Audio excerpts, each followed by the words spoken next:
Things you should know already. You should know how to use the distributive law and how to simplify like terms.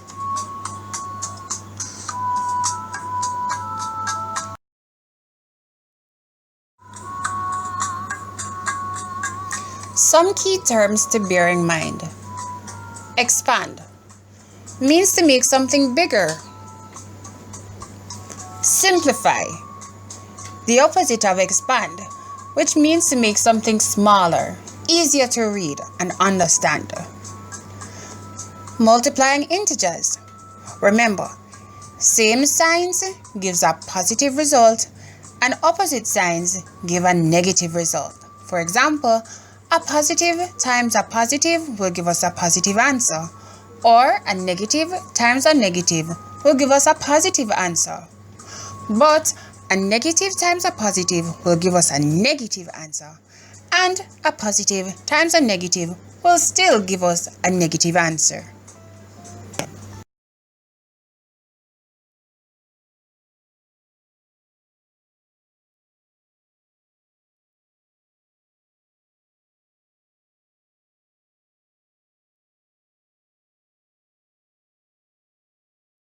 Right, so we're going to expand the double brackets now.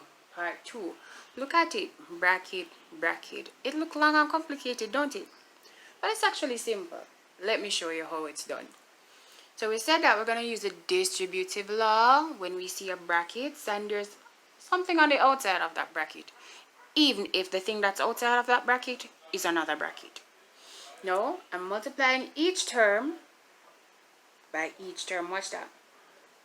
2x times minus 2x. And this 2x again times this positive 4y.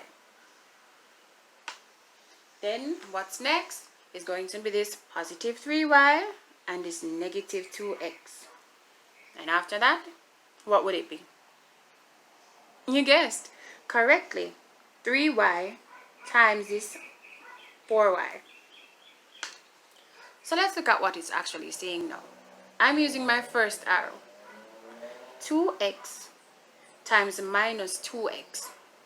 Positive times negative will give me negative. 2 times 2 will give me 4. And x times x will give me x squared. So I'm finished with that first arrow. Next, 2x times 4y. Alright, positive times positive will give me a positive. 2 times 4 will give me 8. X times y will give me xy. There we go. Do you think we're finished? No, we'll have this one now to expand and distribute.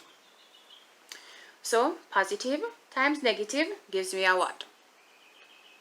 Negative, right? And 3 times 2 will give me 6. Remember now, y times x will give me xy, or yx is the same. Remember, multiplication is commutative, which means it does not matter the order in which we multiply. Then now we have 3y times 4y. So positive times positive will give me a positive answer. 3 times 4 will give me how much? That's it, it's 12. And y times y will give me y basically, yes. But to simplify that, we say y squared. Good. Now if you look at it, are there any like terms inside here? Let's check it. Here we have an x raised to the second power. Let's look. Here, there's an x, but it's raised to the first power. Can't use that one. Here's an x, but it's raised to the first power. Can't use that one. And there are no x's in that. So there are no like terms for x squared. Let's look at the second term. 8yx or 8xy. Oh, look, there's another xy here. So I can definitely put these two together.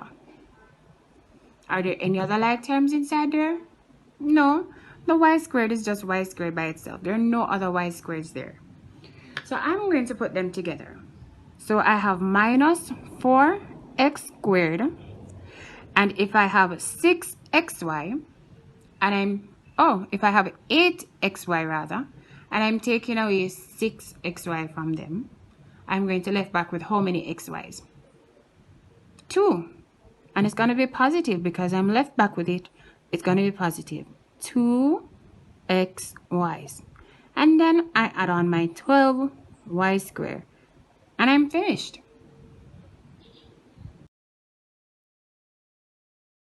Okay.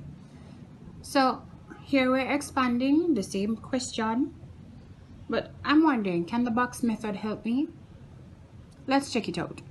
So here is our first bracket and we have 2 terms on the inside of it. So that tells me I'm going to need 2 rows.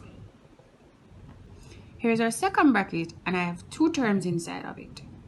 That means I'm going to need 2 columns. So my box that I'm going to draw must have 2 rows and 2 columns. Oops. There we go. Nicely done. So I'm going to put my 2x right here on the side and my positive 3y right here on the side. So I'm keeping my brackets on the same side, or if I'm going to do the next one, I'm going to put them on the same space up here. So I have minus 2x, it comes here, and I'm adding 4y to it, it comes here. Then remember, what goes inside the box is the product of what's on the outside of each. So I have 2x here and minus 2x here. So positive 2 times a negative 2 will give me a negative answer, which will be negative 4. And x times x is xx, yes, but for simplification purposes, we say x squared. Let's do this box now. Positive 2 times a positive 4 will give me a positive 8. And x times y will give me xy. There we go. Let's look at this box now. Positive 3 times a negative 2 will give me a negative answer. Positive times negative give us negative. So 3 times 2 will give us 6. And y times x will give us yx, or simply xy. The reason why I keep using xy is because I started with xy here, and I'm going to have xy here again. And when I write it out, I want it to be simple for me. So then now, I have 3y and 4y. 3 times 4 will give us 12. And y times y will give us y squared. And that 12 is positive. Then our last step is to put everything all together. So remember, our last step is to put everything together. So everything that's inside of the box, I'm going to take them out of it. So I'm looking here and I see minus 4x squared. I'm looking here and I'm seeing positive 8xy. Looking here and see minus 6xy. And over here we have a positive 12y squared. Now I have to look for the like terms. Are there any inside there? This is x squared. There's no x squared. I see a y squared, but x and y are 2 different things. So they're not like terms. Look now, xy and xy. These are like terms. So I can definitely put those 2 together. And there's no y squared in the problem, other than this one. So this one is an unlike term, and it will stay on its own. So to simplify this, I'm going to say minus 4x squared. And if I have 8xy's, and then I lost 6xy's out of it, how many xy's am I going to be left with? It has to be 2. So it's going to be positive 2. I'm writing back the variables x, y. And then there's that positive 12y squared. There's nothing to add to it because it's the only y squared that's there. And whoops, we're finished. Easy.